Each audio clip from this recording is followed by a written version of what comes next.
যা অনুভব করেন সেটা তিনি শেয়ার করেন। এখানে কে কি ভাবলো, কে কি মনে করলো এবং কার ক্ষতি হলো, কার উপকার হলো, সে বিষয়টা চাইতে তার কাছে মনে হয় রাষ্ট্র নায়কোচিত যেই মনোভাব সেটি তুলে ধরা ভালো। এতটা নিচু মনের পরিচয় দিয়েছেন এই বক্তব্যটি রেখে যে আবু সাইদ নিশ্চয়ই নেশা করেছে, তা না হলে এভাবে বুক পেতে কেউ দেয় নাকি? তার মানে কি ৩০ লক্ষ লোক ৭১-এ শহীদ হয়েছেন, তারা নেশাগ্রস্ত ছিলেন? আরাফাতের সামনে হাসিনা মাগি বলা হলো, কোট আন কোট। আরাফাত কে তো হজম করতে হয়েছে, এটাই ছিল প্রকৃত অনুভূতি। এই পালসটা রিড করতে পারেননি বলে তিনি, তার স্পন্সর সজীব ওয়াজেদ জয় এবং তার মা শেখ হাসিনা, মাননীয় সাবেক প্রধানমন্ত্রী, আজকে দৌড়ে বেড়াচ্ছেন, পালিয়ে বেড়াচ্ছেন। প্রফেসর ডক্টর আসিফ নজরুল, তিনি আমাদের মনোযোগ প্রতিম সহকর্মী, এখন মন্ত্রীর মর্যাদায় আইন বিচার ও সংসদ মন্ত্রণালয়ের দায়িত্বে নিয়োজিত আছেন। ইন এডিশন আরো কয়েকটি মন্ত্রণালয়ের দায় তার উপর বর্তিয়েছে। তিনি বাংলাদেশের অন্যতম জনপ্রিয় আপনার টিভি ব্যক্তিত্ব এবং সেই সঙ্গে একটা সংগ্রামী চেতনা এবং দ্রোহ সবসময় তার মধ্যে কার্যকর ছিল। ভুলে গেলে চলবে না যে জাহানারা ইমামের নেতৃত্বে যে আন্দোলন গড়ে উঠেছিল, সেই আন্দোলনের অন্যতম আপনার শিরোমণি ছিলেন তিনি, এবং এই জন্য তাকে নানান চড়াই উৎরাই পার হতে হয়েছে এবং তিনি একজন লড়াকু সংগ্রামী মানুষ এবং যা কিছু অনুভব করেন, অনুভাবে আসে, তা কিন্তু তিনি প্রকাশ করেন সবার সঙ্গে, শেয়ার করেন in the public domain. In a way is a very good public speaker. এবং যেই প্রক্রিয়ায়, যেই পদ্ধতিতে আমাদের ছাত্র জনতা তারা সংগঠিত হয়েছেন এবং কাঁধে কাঁধ মিলিয়ে আপনার এই বিপ্লব সাধন করেছেন, যার ফসল বর্তমান সরকার এবং আমাদের মাননীয় প্রধান উপদেষ্টা Nobel laureate professor doctor Yunus যে সরকারের স্টিয়ারিং হুইল ধরে আছেন, সেই সরকারের অন্যতম চালিকা শক্তি তিনি।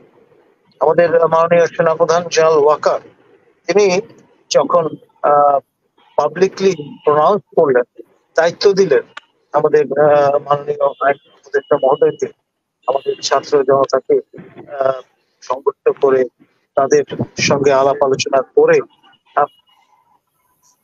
তার আইন শৃঙ্খলা ফিরিয়ে আসা যায় যাতে সেই বিষয়গুলোতে কাজ করা, সেটা তিনি সুচারুভাবে সম্পন্ন করতে সক্ষম হয়েছে। যদিও প্রথমে অনেকে ধরে নিয়েছিল যে তিনি শিক্ষা মন্ত্রণালয়ের দায়িত্ব নেবেন, কিন্তু পরবর্তীতে আমরা দেখলাম তার যে মূল কথিত বিষয় আইন, সেই সংশ্লিষ্ট বিষয়ে তাকে দায়িত্ব দেওয়া হয়েছে। পরবর্তীতে আরো কিছু দায়িত্ব তাকে প্রদান করা হয়েছে, যেহেতু একজন সাংস্কৃতিক ব্যক্তিত্ব এবং সেই সঙ্গে ক্রীড়ামোদী মানুষ। ঢাকা বিশ্ববিদ্যালয়ের ক্যাম্পাসে যখন তিনি থাকতেন, বসবাস করতেন, তখন তিনি সেই ক্যাম্পাসে বসবাসরত একেবারে স্কুল এবং কলেজ পড়ুয়া ছাত্রদের সঙ্গে তিনি ফুটবল খেলতেন, ক্রিকেট খেলতেন। সেটা খুব বেশি দিন আগের কথা নয়। এমন একজন মানুষ, তিনি সবসময় তার হৃদয় যা অনুভব করেন সেটা তিনি শেয়ার করেন। এখানে কে কি ভাবলো, কে কি মনে করলো এবং কার ক্ষতি হলো, কার উপকার হলো, সে বিষয়টা চাইতে তার কাছে মনে হয় রাষ্ট্র নায়কোচিত যেই মনোভাব সেটি তুলে ধরা ভালো, এবং ঠিক সেই রকম একটা বিবেচনায় তিনি আজকে এই অবস্থান ব্যক্ত করেছেন। আর ব্রিগেডিয়ার জেনারেল অবসরপ্রাপ্ত ডক্টর সাখাওয়াত মহোদয়ের ব্যাপারটি ছিল ভিন্ন। তিনি হয়তো ভুলে গিয়েছিলেন যে তিনি আর নির্বাচন কমিশনার নন। নির্বাচন কমিশনার হিসেবে যে কথা মানায়, সেটি একটি মন্ত্রণালয়ের দায়িত্বে নিয়োজিত উপদেষ্টা হিসেবে মানায় না। তার ফল তাকে পেতে হয়েছে। আমি বিশ্বাস করি যে আসিফ নজরুলকে সেরকম পরিস্থিতির সম্মুখীন হতে হবে না। ধন্যবাদ। বাট দুইজনের কথার মধ্যে কি কোনো পার্থক্য দেখেন? যে মানে দুইজনের, আমরা তো মনে হচ্ছে যে উনিও তো স্বাধীন বলেছেন যে এই দলটির অনেক অবদান আছে, ঐতিহ্য আছে, সে একই কথাই তো উনি বলেছেন। হয়তো দল গোছানোর কথা বলেন নাই, বাট নিষিদ্ধ করা যায় না। দুইজনের কথা কি একই রকম মনে হয় না আপনার? দেখুন, এখানে কথার মারপেচ আছে। কে বলছেন সেটাও গুরুত্বপূর্ণ। জেনারেল সাখাওয়াত একজন সামরিক আহ, জনকীর্তক কাম ইলেকশন কমিশনার কাম গবেষক। আর আমাদের এই একাডেমিক, তিনি সারা জীবন অধ্যাপনাই করেছেন, সঙ্গে সাংবাদিকতার সঙ্গে যুক্ত ছিলেন, লেখালেখি করতেন। আর গবেষক, এর যে সীমারেখাটা একটা একটার সঙ্গে ওভারল্যাপ করে, তো সেই দৃষ্টিকোণ থেকে দেখলে তার যে টোন, সেটি কমান্ডিং টোন নয়, সেটি হচ্ছে আপনার যেটাকে আমরা বলি কনভিন্সিং টোন, এবং সেই ভাবেই তিনি কিন্তু তার বক্তব্য হাজির বিবেচনা থেকে তার বিষয়টি নিয়ে আসে। আমরা সামাজিক যোগাযোগ মাধ্যমে অবগত হয়েছি, এটা এনুয়েন্ডো হতে পারে, যে তাকে আটক করার খবর খুব ফলাও করে আমাদের গণমাধ্যমগুলোতে প্রচার করা হয়েছে। আবার সবাই যখন বেশ বেশ করছেন, এরকম সময়ে জানান দেওয়া হলো যে যেই বাড়িতে চিন্তা করা হয়েছিল তিনি আছেন, পরবর্তীতে অনুসন্ধান করে তাকে পাওয়া যায়। তো এই যে দুই রকমের অবস্থান, এটা সম্পর্কে নেটিজেনদের কেউ কেউ বলছেন যে এটা আসলে 200 কোটি টাকার ডিল।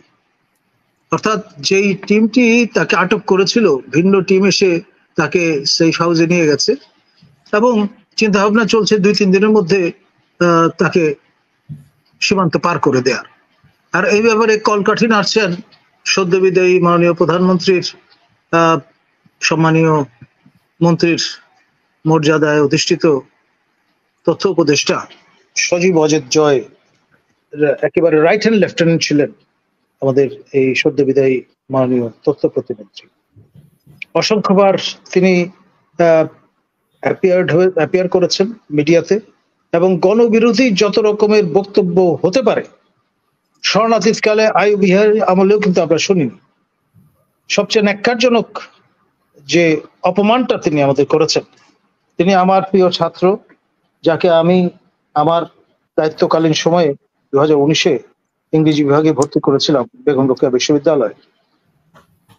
আবু সাইদ, যার রক্তের উপর প্রতিষ্ঠিত হয়েছে বর্তমান সরকার, আমাদের মাননীয় প্রধান উপদেষ্টা আজকে যে স্টিয়ারিং হুইল ধরে আছেন, তিনি বিষয়টা অনুভব করেছেন, এবং সে কারণেই দায়িত্ব নেওয়ার পরপরই তিনি ছুটে গেছেন আমার বিশ্ববিদ্যালয় ক্যাম্পাসে। সেখানে আপনার আমাদের সিলেক্টেড কিছু ছাত্রছাত্রীর সঙ্গে মত বিনিময় করেছেন, এবং তারপর আমাদের ন্যাশনাল স্ট্যান্ডার্ড অর্থাৎ জাতীয় পতাকা নিয়ে আনুষ্ঠানিকভাবে তিনি অর্পণ করেছেন, তুলে দিয়েছেন আমাদের আবু সাইদের পরিবারের হাতে।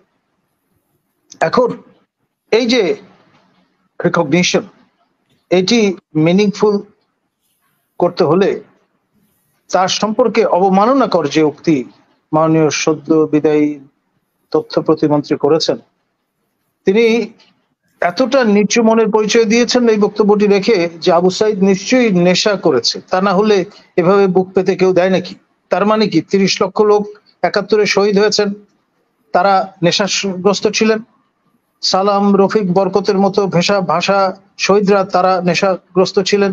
এ পর্যন্ত যতগুলো আন্দোলন হয়েছে, নূর হোসেন থেকে শুরু করে ডক্টর মিলন পর্যন্ত সবাই নেশা করেছিলেন। এই যে মাইন্ডসেট, এটা ন্যাক্কারজনক, এবং এই কারণেও তার ট্রায়াল হওয়া উচিত। এক।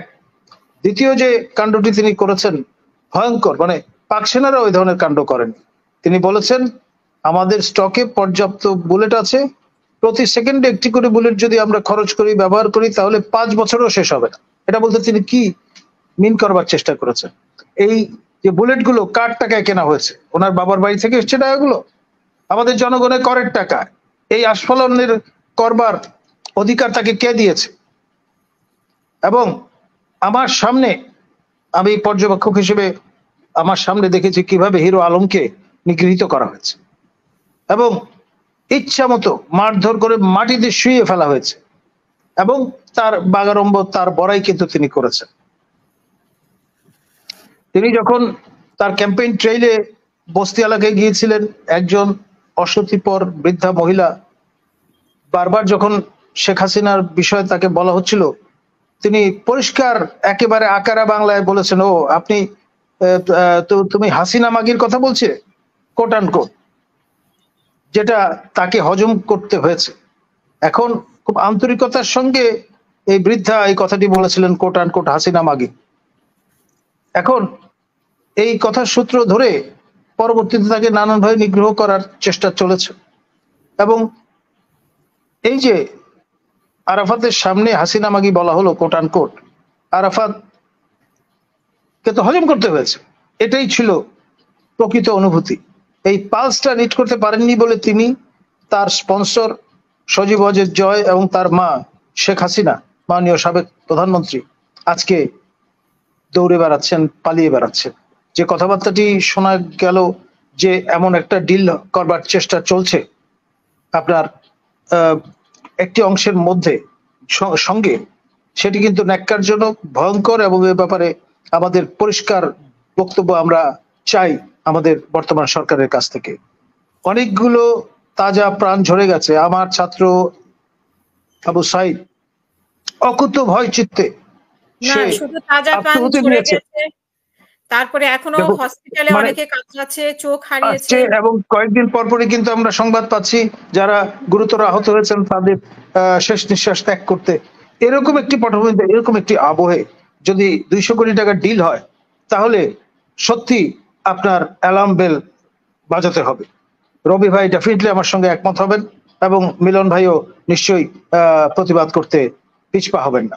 কল স্পেড স্পে, সময় এসছে আপনার ডিজিটাল সিকিউরিটি অ্যাক্টের বিরুদ্ধে আমরা যখন সচেতন ভাবে তার বিরোধিতা করেছি, এবং আপনি আমাদের সম্মানীয় অ্যাঙ্কর হাসিনা আক্তার, আপনি মামলার আসামি হয়েছেন, আমি মামলার আসামি হয়েছি, আমাদের কুমিল্লার বিশিষ্ট জাতীয় নেতা বিএনপি আমাদের মাননীয় সাবেক প্রধানমন্ত্রী খালেদা জিয়ার উপদেষ্টা, তাকে আপনার মামলায় লড়তে হয়েছে। তো এই যে যাতনার ভেতর দিয়ে আমরা গেছি, বারংবার আমাদের সেই সাইবার আদালত যেটি চট্টগ্রামে, সেখানে হাজিরা দিতে হয়েছে। তো এই বিষয়গুলো আমরা ভুলে যাইনি। আমাদের রবি ভাইকে অসংখ্যবার আপনার কারাগারে যাওয়ার দ্বার প্রান্তে উপনীত হতে হয়েছে। উনি পরিবারের সুখ শান্তি সব বিসর্জন দিয়ে রীতিমতো ফেরারি একটা জীবন যাপন করছিলেন। তার আপন বেয়াই আমার সহপাঠী, আমি তো জানি তার সঙ্গে যে আত্মীয়তা, সেই যে অনুষ্ঠান, সেখানে আমি নিজে উপস্থিত ছিলাম, এবং তিনি নিশ্চয়ই মর্মে এখনো মনে রেখেছেন কি যাতনার ভেতর দিয়ে তিনি গেছেন। আমরা সমবেথী। আমি সেই কারণে আমি বলবো, সময় এসছে, কোনো অবস্থায় এই আপনার প্রলেপ দেওয়ার চেষ্টা কিংবা অনুকম্পা করবার চেষ্টা করা যাবে না। যার যেটা প্রাপ্য সেটা তাকে বুঝিয়ে দিতে হবে। কোনো অবস্থায় আপনার ছাড় দেওয়া যাবে না, অন্তত শহীদের রক্তের উপর দাঁড়িয়ে। যদি তাই হয়, তাহলে আমরা বলবো যে সময় এসছে বাড়ি চলে যাওয়ার। ধন্যবাদ।